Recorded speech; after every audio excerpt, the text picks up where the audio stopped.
Uh, there we go. So yes, please, I do apologize that my camera is off today. For some reason, I can't get it to work. But yes, I'm Francesca from Bodies and Being. Welcome to another of our speaker series. So today we've got Chris White here, who recently completed his doctoral studies in medieval history. He has special interest in what is known as wonder tales and ghost stories.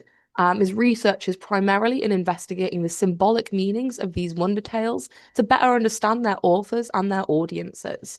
He's also curious about the nature of medieval social networks and how these networks enabled the transmission of these narratives and the moralizing messages contained within them.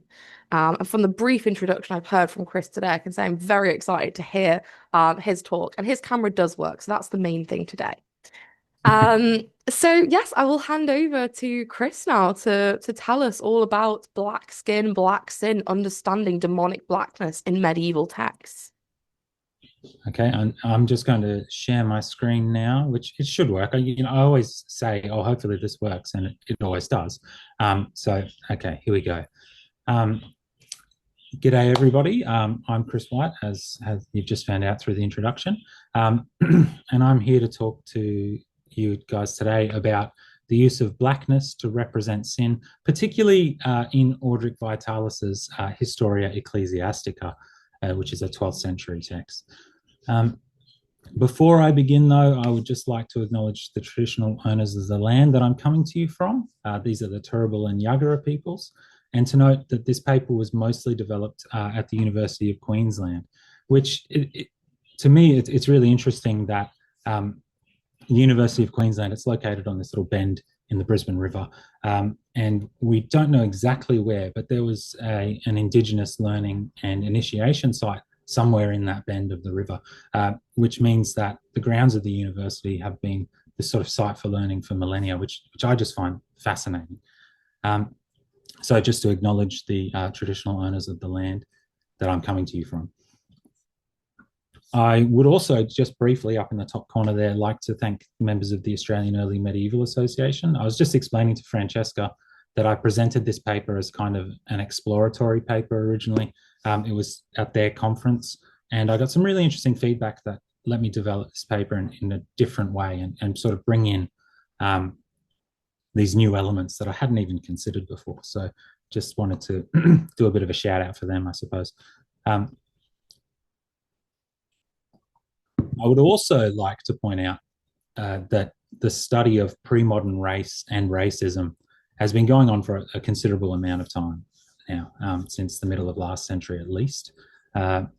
Some scholars have rejected the idea that discrimination based on race occurred until after the early modern period.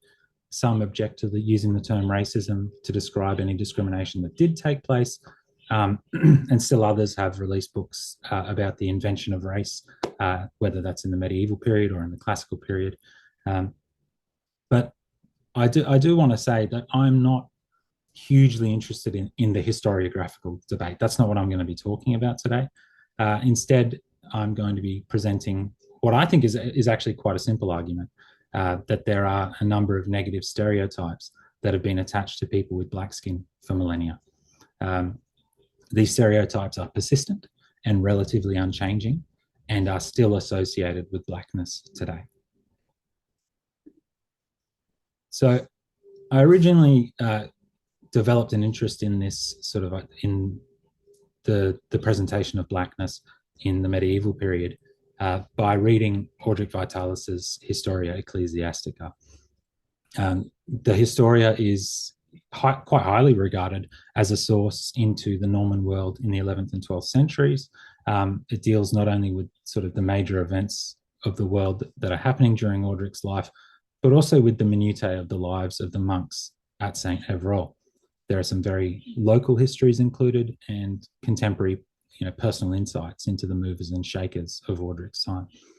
But the story that I'm going to talk about today is not one of these sort of homey kind of passages, or a story about how the abbot was best mates with Hugh, Archbishop of Lizzo.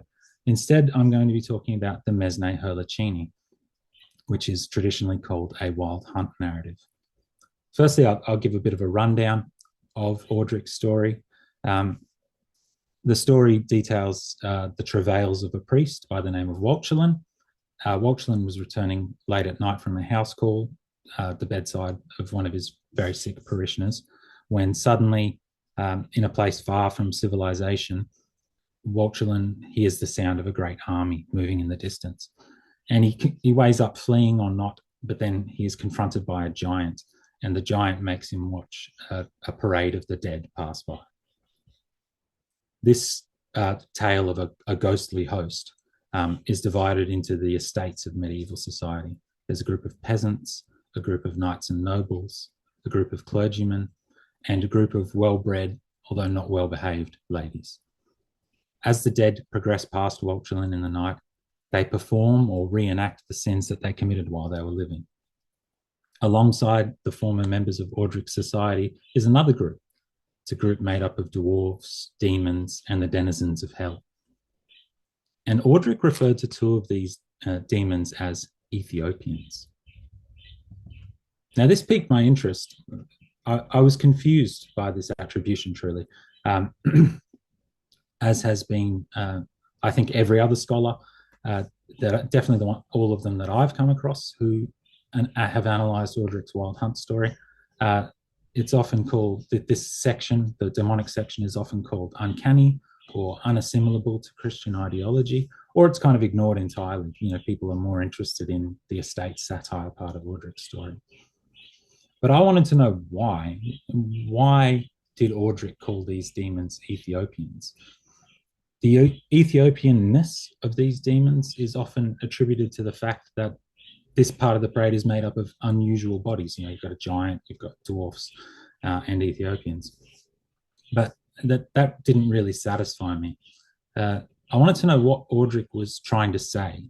And I wanted to know what a sort of Anglo-Norman monk writing in the 12th century would know about Ethiopia. What was the symbolic meaning of this story? It's got to have a purpose.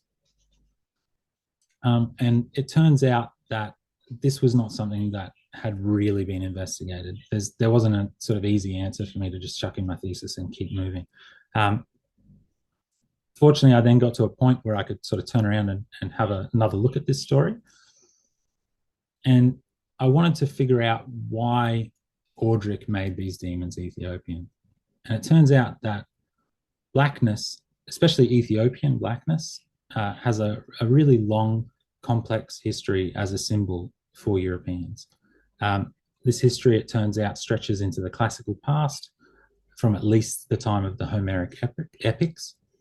And it was this history, that the story of black skin being used as a symbol, that I think Orderic was trying to get his audience to pick up on. Before I go on, I do want to point out that the majority of the images in this presentation are sourced from Ethiopian manuscripts. These are mostly 18th and 19th century. This is intentional, as I wanted to kind of provide this juxtaposition between how Ethiopians perceive their blackness and their black skin compared to this sort of demonic perception that's going on in European communities. So to begin with, in ancient Greece and ancient Rome, the color black was associated with these connotations of bad luck, death, the underworld, or evil more generally. For the Romans, I have to say, these connotations had sort of taken root long before their territorial expansions that, sort of would eventually lead to individual Romans being able to interact with black-skinned people regularly. Interestingly to me, the first depictions of Ethiopians comes in a now lost sequel to the Iliad, which describes the Ethiopians as a militarily powerful people. They've come quite some distance to join in the Trojan War. And Ethiopia is described as a place where the Greek gods, go on holiday. So there are actually the first, as far as I've found, the earliest mention of Ethiopians in European sources is actually quite a positive one. They're fulfilling their sort of obligations as allies to show up to this war that's quite some distance away. They're famous warriors, and their country's so nice that the gods take a break down there. But in less than a century, Ethiopians in Greek narratives start to be described as being sexually deviant, and are associated with the monstrous races, particularly with pygmies, who are also black-skinned and who are also sexually deviant. So once interactions between ancient Romans and ancient black-skinned people began to increase in frequency and number, there was this connotation, that a semiotic meaning became attached to people with black skin. You had these Roman ideas of bad luck or evil and death, while also picking up these ideas of hypersexuality, sexual deviance or perversion, or these really negative sexual connotations are attached to them as well. This mosaic image here depicts a black-skinned man with a generous phallus, and it's one example of many. And they commonly adorn bathhouses and brothel walls in the Roman Empire. This particular example is from Turkey, which I think is quite relevant, and you'll see why. The other thing that happens is, once the provinces of Egyptum and Africa are added to the Roman Empire, the existing North African stereotypes that were attached to people with black skin were then added to the Greco-Roman cultural complex. Northern Africans also associated Ethiopians with deviant sexuality. And so then the word Ethiopian started to be used as this kind of generic catch-all term for people with black skin. And it leads to this, the hypersexuality and the deviance, these connotations becoming attached as a stereotype to black people, real people, rather than just these sort of mythical figures, the Ethiopians who we never interact with, and this was applied to both males and females. And so there was, of course, another ancient culture which had a major impact on the medieval world. That is the culture of Judaism. In the Tanakh, blackness is actually separated from the Cushites. They're not presented as monstrous humans. They're real people. They're often in sort of what we would call, in what Christians would call the Old Testament. They are presented as the enemies of the Jewish people a lot of the time. They're working for the Pharaoh, or they're going to war with Jewish kings. But they are just people. They're militarily skilled. They're very rich, but they're just a group of people in the ancient world. Throughout the Tanakh, the color black has a neutral meaning. But when the Tanakh applies the color black to a skin color, it becomes almost exclusively negative. It's associated either with the enemies of Israel, or with exile, or with dangerous animals. And so the famous sort of association of Ethiopians in the Old Testament is from Jeremiah 13:23. The leopard, will the Ethiopian change his skin? Can the leopard change his spots? At first, I thought this was just a kind of throwaway line, but as I started looking more closely into this subject, I found that leopards were considered to be a particularly dangerous creature in the ancient Near East. Another element of it is that the city of Meroe, which is what we would now consider to be Ethiopia, the city of Meroe was famous in the ancient Near East for its trade in leopard pelts. So there's this association between the Ethiopian and this particularly dangerous animal. In other parts of the Tanakh, they mention all sorts of dangerous animals and associate that with blackness.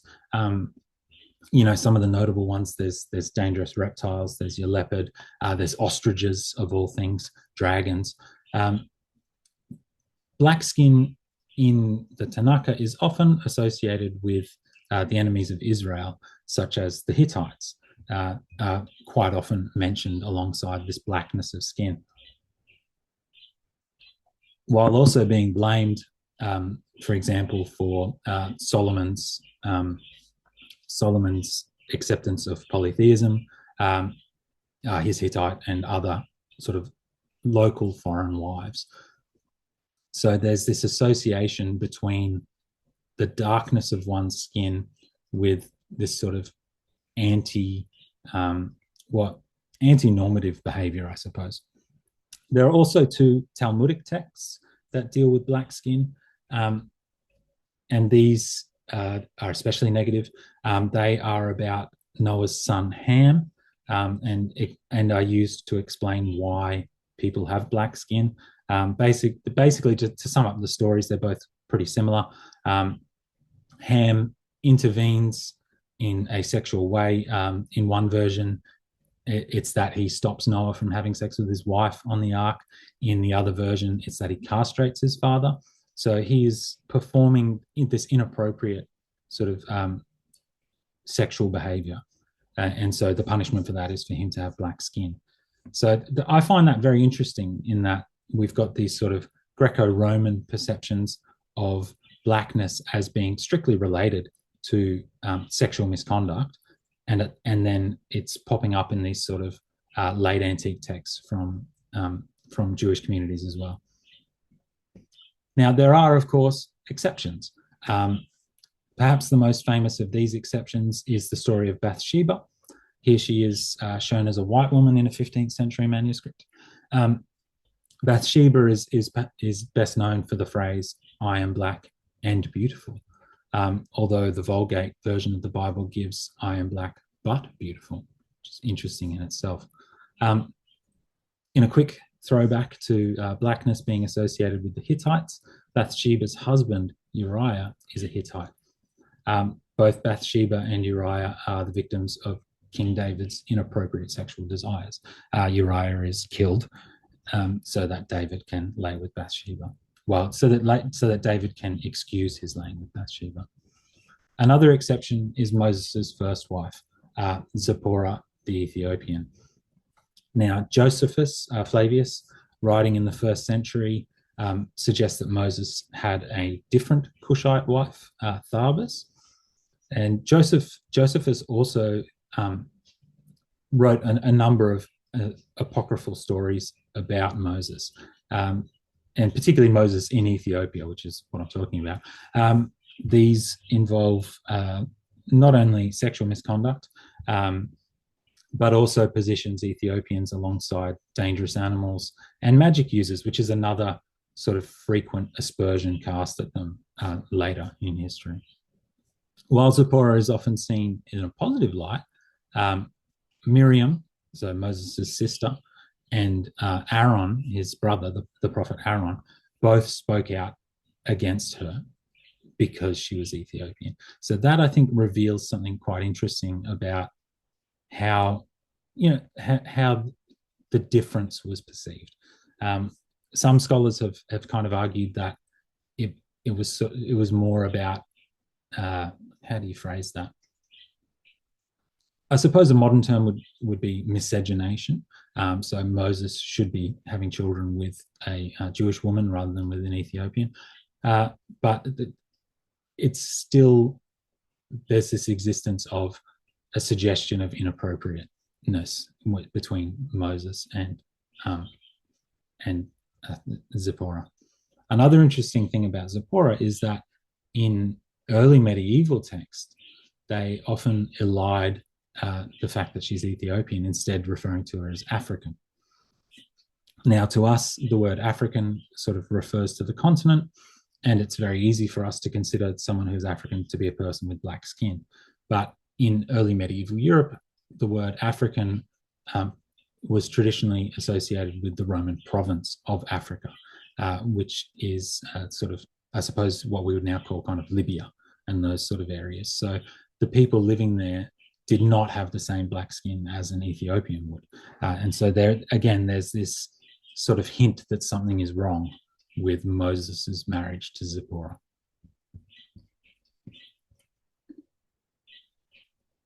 In early Christianity, then sort of the early church, it was born in the Near East under the Roman Empire and heavily influenced by Greco-Roman cultures. But it obviously also carries these Jewish semiotic connotations alongside it. By the first century, some of the earliest surviving writings from the early church associate black-skinned people with hypersexuality and with death, and they also refer to the devil as the Black One. So, some of the earliest surviving Christian texts are specifically labeling Satan, the devil, as a black-skinned individual. By the 3rd century, Ethiopians specifically, rather than just black-skinned, but Ethiopians specifically were being used symbolically by early Christians as sort of the exemplary pagans, representing unrepentance, representing sin. This is believed to be linked on Ethiopian raids on Christian communities in Roman Egypt, but it's a continuation of sort of ancient Egyptian stereotypes of Ethiopians as well. In early Christian works, black-skinned individuals who fully converted to Christianity were said to literally become white-skinned and pure, which furthers this connection between blackness and sin and whiteness and purity. There are a large number of Ethiopians who convert to Christianity in the days of the early church. One of the most famous of these is the story of the eunuch in the New Testament, who is he's the servant of the Queen of Meroe, I think, going off the top of my head here, sorry. And he returns to his queen as a fully converted Christian. This is often used in these texts as a way of demonstrating that Christianity was literally a universal church that would accept anybody who could seek redemption. And that's important to the messaging of the early Christians. North Africa, in particular, was very important to the development of the early Latin church.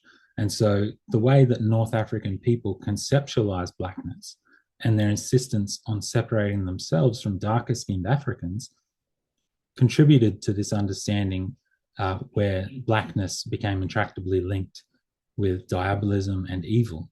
And so people with black skin became stereotyped as these demonic, hypersexual Ethiopians.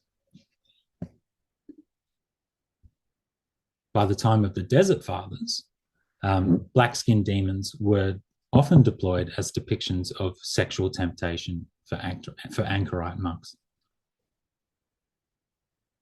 The Desert Fathers mostly sought isolation, and their hagiography and the sayings of the Desert Fathers is probably the most famous text. Details their spiritual battles with the devil and with his minions, who are very often described as being black-skinned. Particularly, one that particularly jumps out is a description of the father of lust. Initially presents himself as an Ethiopian woman before transforming into an Ethiopian boy. So there's this constant battle between these sexualized Ethiopian bodies and these pure monastic or anchorite bodies. So these demons are often described in the text as Ethiops, and in order to effectively tempt isolated hermits, they were usually lithe and sexy, living in their sexual primes, both male and female in form, to tempt the monks. They're often described as being simultaneously sexually alluring and demonically repellent. And their presence becomes a really important motif in the vitae of the Desert Fathers. And as these narratives were widely transmitted throughout the Christian world, these black-skinned demons began being picked up in hagiographies of early European saints and in the works of, for example, I've got here the life of St. Anthony, the dialogues written by Gregory the Great, the works of the Venerable Bede. All these sort of Latin Christian authors are deploying Ethiopian demons as these sexual tempters. Even positive representations, such as the Desert Father, known as Moses the Robber, employed these negative stereotypes. Moses had been a brigand prior to his conversion, and brigandage is a sort of standard trope in depictions of realistic Ethiopians in late antique texts.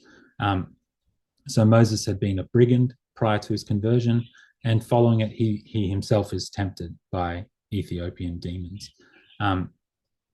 In one episode in his Vita, which takes place after his full conversion to Christianity, Moses is reviled and thrown bodily from a church because of his blackness. He's called a foul Ethiopian. And the monks who eject him from the church are actually encouraged by their bishop to do so. So I think this story reveals sort of how blackness was perceived, even in these communities of monastic anchorites, where Moses, the robber, would have been quite a famous figure. Big on foul Ethiopian. The prominence of this theme, as I've mentioned, sort of leads to its inclusion in a large number of early European texts. There is another example of this type of demonization of Ethiopians. Augustine of Hippo, who I'm sure everybody knows, was hugely influential to the medieval church. In his Narration in Psalmos, or exposition on the Psalms, written sometime near the sort of turn of the 5th century, Augustine refers to Ethiopians as the remotest and foulest of mankind, and he describes them as being the enemies of God. So all of these sort of authors and the stories of the Desert Fathers, these stories are widely read and widely transmitted in the medieval Christian world. And I think alongside these texts were transmitted the complex semiotic meanings of blackness and black skin from the classical Roman world and from classical Judaism. As the medieval period progresses, these works are copied in scriptura, they're integrated into sermons and other didactic writings. And so this encourages an understanding in medieval Europe that blackness and black skin represents this sort of negative, sexually charged figure. Now, there are a huge number of late antique and early medieval depictions of Ethiopians or black devils that survive to us today. At the end, I've got a little QR code that I'll put up that will take you to a website where it has a very ugly list where I've shown all of the ones that I've found so far, and it's a very long list. While some of these stories actually present a realistic Ethiopia, which I often just call a geographical Ethiopia, most of them don't. Instead, Ethiopia is often used to present elsewhere, where the other resides. It's a place where the monstrous races live. There are dragons and poisonous snakes, venomous snakes, sorry. Instead, Ethiopians in these sort of fantasy Ethiopias are either members of the monstrous races themselves, or are these sexually charged figures who deserve to live alongside the monstrous races. Interestingly to me, these sort of depictions of Ethiopians are not just found in Mediterranean texts, which would kind of make sense when you consider how the concept of the sexually charged Ethiopian demon develops. Instead, black-skinned demons can be found in texts from England, Germany, Scandinavia. They're often female, and it has been argued they represent female sexuality and female sexual misconduct, especially in relation to the penetration of male bodies. Some scholars, just to preserve his anonymity, will call him JRR. Some scholars have argued that this idea of blackness being associated with supernatural figures predates Christianity. Because, so for JRR, the idea was, he developed this idea because of the way that the Old English texts gloss the word Ethiopia. So usually in biblical translations into Old English, they preserve the names of places or peoples. So, the Hittites will stay the Hittites, for example. However, in Old English, the word Sigilhiwa is used for Ethiopian. And interestingly, JRR's suggested translation of that is the sunburnt people, which is what the word Ethiopian means in ancient Greek as well. So that there's something interesting going on there about understandings of blackness and understandings of Ethiopianness in Old English, in the Old English corpus. Moving on, and following the Islamic conquest of Spain in the 8th century, the perceived blackness of the conqueror's skin was used to depict them as evil. It serves in direct contrast to, the white skin of the defeated Europeans in Iberia. Whiteness in this context, in the context of the Islamic conquest, was used to depict European ideals, positive ideals, like loyalty, courage, nobility, while blackness and Islam were used to represent things like betrayal, infighting, general discord. The blackness of the conquerors and of the Ethiopian was used as a symbolic criticism of Islam. There was a consistent association that was made by this point in time between blackness and the Orient, in inverted commas, following the rise of Islam, and the bodies of Black and Middle Eastern people were constantly sexualized in the European literary corpus. Islamic armies are often described as containing demonic members and members that have monstrous human forms, notably giants. Giants themselves are regularly depicted in the European corpus as deranged sexual beings. So that allows the way that these figures are presented in the European corpus enables the construction of normativity of sexuality by the Europeans and holds Islam in direct contrast to that. So the semiotic meaning of blackness is evolving in European Christianity. It adds these new negative connotations while still maintaining the earlier ones. By the time of the First Crusade, in the late 11th century, Ethiopians were regularly used to illustrate the otherness of Islam and to sort of demonstrate its vast geographic scale and the seriousness of the threat that it posed to Christianity, as Christianity is typically perceived as being made up of white-skinned Europeans. Ethiopians by this time period were no longer just seen as unlucky or as representatives of the devil or hypersexualized traitors. They're all of these at the same time, as well as being the literal physical embodiment of the non-Christian. And often in literature, were used to represent the devil himself. So the presence of black-skinned demons is a common occurrence in the writings of monastic authors, and they often use them to describe their own experiences in the night. These sort of encounters with black-skinned demonic figures are used to terrify and edify the novices of their monasteries. And so it's important for us to realize that this is the symbolic world that Orderic is writing into. For Orderic, the Ethiopian is regularly used in this way. So hopefully, so far we can see that the presence of the Ethiopian demon in the Historia Ecclesiastica is perhaps not as strange as it might first appear. As members of the demonic section of the Mesne Herlachini, the presence of Ethiopian demons shows how the Ethiopian demons existed within a wider cultural complex and within the world of symbolic meaning that Orderic understood. This then allows us to understand Ethiopians as demons in medieval manuscripts, but it also helps to explain what Orderic's narrative is trying to do. So by depicting these demons as Ethiopians, Orderic is playing on European Christian understandings of blackness as being representative of hypersexuality, sin, and diabolism in general. So Orderic presents a highly conventional stance for his time on blackness and what it means, and as being representative of demonic danger and sexual misconduct. His story takes a fully Latin Christian position on the afterlife and on the punishment of sin after death.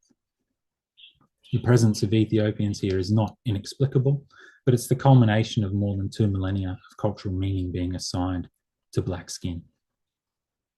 This same meaning and symbolic language is still in use today, and can be seen in early modern depictions of blackness, in depictions from the so-called Age of Discovery, all the way down into the 21st century. While the image I've chosen here is intentionally provocative, it's certainly not the worst that I've come across by any stretch of the imagination. If you search, for example, if you search pornographic websites for terms related to blackness, you will uncover hundreds of thousands of videos. Many of these present black-skinned people engaging in practices that the videos label as deviant. I'm not going to go into detail, obviously, other than to note that these practices usually involve young blonde men and women, which is intentional, and often use the word defiled in describing what's going on. So it really demonstrates how the hypersexuality of black-skinned people is intended to be viewed and is understood symbolically. Thank you for your time. Oh, and this is the QR code for the primary sources. Brilliant. Thank you so much for that, Chris. I feel like there's, so much to unpack there of, yeah, amazing information and such a wonderful way that you put that forward in your talk there. I'm happy to open the floor up to questions from people, whether you want to put them in the chat or if you want to unmute yourselves and jump in with a question. Anything that anyone wants to ask of Chris.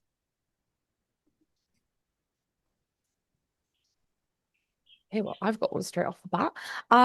So yeah, I was wondering, when you're talking about obviously how the rest of the world is viewing Ethiopians in this way and, the kind of negative connotations that they've ascribed to them, which seems to, be apparent in literature of many different, predominantly European countries, as well as Scandinavian too. Of course, you've got, narratives of like from Ethiopia. I'm only familiar with like the Kebra Nagast, but I'm sure there's others too. Have you done any research into Ethiopians' representations of themselves at this time? Does it respond to this negativity at all? Yeah, anything that you've looked into with that? I haven't found anything that really demonstrates that Ethiopians were engaging with this idea at all, which itself I think is fascinating. It is something that I would like to look more into because you're right. It creates this really interesting sort of a juxtaposition between real Ethiopians and these fantasy Ethiopians, these demonic Ethiopians. But no, I haven't come across anything that has sort of indicated that they were even aware of this sort of accusation rather than, because they present themselves as Christian because that's what they are. And so there's this juxtaposition that I'm not sure how you could overcome it really. Yeah, I always like to think that the way that the Kebra Nagast focuses so much on the fact that the Holy Grail is in Ethiopia after all. It's coming out sort of, in the 14th century, and obviously a lot of Romance texts were around at the time. Like, is that their answer to what happens is like a quest that comes up so much in things like the Arthurian legends is, rather than directly trying to contradict the fact that so many of the villains, especially as you said, like, dwarves and trolls and things are, black-skinned, is them going, we're not going to respond to that. But actually the thing you were looking for, this, holy relic is in Ethiopia after all. We had it the whole time. Yeah, and I mean the other thing is that they can Ethiopians and also Indians can often be presented as sort of to sort of misuse a phrase as like the Great White Hope. They are often positioned in medieval texts as being like, oh, there's us, Latin Christians and there's Greek Christians. And look, we've actually got Islam surrounded. If we can get in contact with sort of Indian Christians and Ethiopian Christians, then we can sort of come together. But of course, that never happens. There are some embassies, which again creates this really weird, how are these Ethiopians arrive in Rome and they meet with the Pope, and do they ever encounter these depictions of themselves when they're there? I believe that the oldest continually used church in Rome is maintained by Ethiopians. So it's this really interesting thing going on where there's, like the real human figure needs to be separated from the sort of the demonic, but at the same time, it feels as though the stereotypes are very readily applied to them. Yeah, absolutely. And that kind of European conception of like, the Western, learning and like Christianity and obviously all the scholasticism that comes with that and presenting Europe as this kind of, bastion of intellect compared to the ignorant rest of the world that kind of gets implied or explicitly said in so many medieval texts and early modern as well. And yet, you had obviously the Library of Alexandria and you had the University of Timbuktu that just, gets completely overlooked. And it's just so ironic that the ignorance is in the people that are saying that everyone else besides them and their, white individuals are ignorant. Any other questions from anyone else?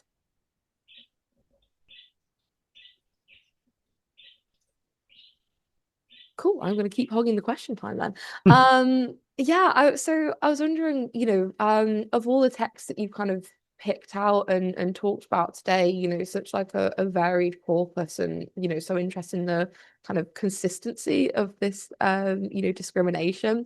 Are there any texts that you've come across that, don't seem as, discriminatory towards people with black skin or, that perhaps offer any redeeming representations at all? Or is it completely consistent from what you've seen?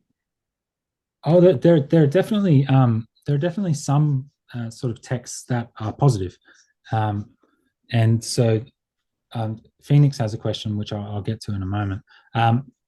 There are definitely some texts that present Ethiopians positively. These usually, probably doesn't surprise you, these usually come from people who claim to have traveled, and they sort of describe interactions with Ethiopian merchants, and they're just normal people. But it is also used. Yeah, I think that there's two Ethiopias sort of in the medieval understanding. There's this fantasy world of giants and dragons and sexualized demons, but at the same time, there are just these people who are trading into Egypt and India, particularly. Yeah, so I think that both exist. Ah, okay, brilliant. Well, over to Phoenix with your question, whether you want to unmute and say it or type it in the chat. Sure. Thank you so much. It's been really interesting. I'm really interested in sort of how this motif sort of taken to its logical conclusion results in these narratives of people's actual skin changing color with their conversion to Christianity. Do we have any way of knowing how whether this this sort of smaller motif in itself was taken to be literal or figurative, and how do we know sort of how it might have related to the actual sort of reception of Christian black Christian people, and were they sort of always seen, was there always sort of like a residual sort of suspicion perhaps if their skin didn't change color, Yeah, for example? yeah, and I think that I think great question. First of all, I really I think that trying to understand how these stories would affect real black-skinned Christians is very important. But as far as I'm aware, we don't know. They are written as if they're literal, but of course, from the time of Augustine onwards, there's this understanding that stories may be presented as literal whilst actually being metaphorical or symbolic. So presumably, educated Christians could read these stories and go, well, it's just a metaphor. But you're right, it would leave this very heavy suspicion on black-skinned Christians. Why are you still black? Like, if you're genuinely a Christian, why hasn't your skin turned white? I think it's very evocative of the the impact that these kind of stories had on real people? Yeah, great question. Yeah, I was also wondering, is there any like application of this kind of transformative power of Christianization? Like, is it because I mean, there's like saints like Saint Christopher that were kind of monstrous in the fact that like he Mm. was that one of the sign of Cephala. Do we have like similar instances where other quote unquote defects according to like European culture at the time where Christianity sort of cures that in conversion, like does that get kind of repeated besides people with black skin but with these other kind of othered characteristics? So as far as I know, it happens a lot with particularly in romance, with the conversion of usually Islamic princesses to Christianity. Although I'm trying this, as I mentioned before we started this Scandinavian version of Tristan and Isolde. It also works in the opposite way. So the sort of the dark skinned princess becomes white skinned upon converting to Christianity, marrying the Norse prince, and sort of having his babies. But at the same time, there's one of his comrades betrays him, and suddenly he is described as the black, and his skin becomes black. So, you know, I I find it really difficult to believe that people believe that was true, uh, but who knows? Yeah, absolutely. And I think like the way that it gets kind of so literalized in like the Old Norse legendary sagas where it's not just that like, someone will have this kind of demonic black skin, but like they'll literally be able to like take it off like clothes. If it's, some sort of situation of a cursed princess who has to be a troll woman, until she kind of gets someone to fulfill some sort of like vow for her. Um, and yeah, it seems kind of, almost comical the way that they depict that. And so, yeah, I think there's definitely this awareness that it is, a trope and a tradition, but probably not a reality, especially for, people, as you say, that have actually traveled. And it's the exact same difference you get in like travel narratives of, someone like a saint going on pilgrimage or like, some cleric traveling on like a holy mission where you get those kind of traditions repeated. But, if you look at like something like, Marco Polo's travels, and it's very much more focused on what you can buy where for a good price and who's going to rip you off rather than, these people seem intrinsically evil because of their Yeah. appearance. Yeah, any other questions, Phoenix, that you wanted to ask at all?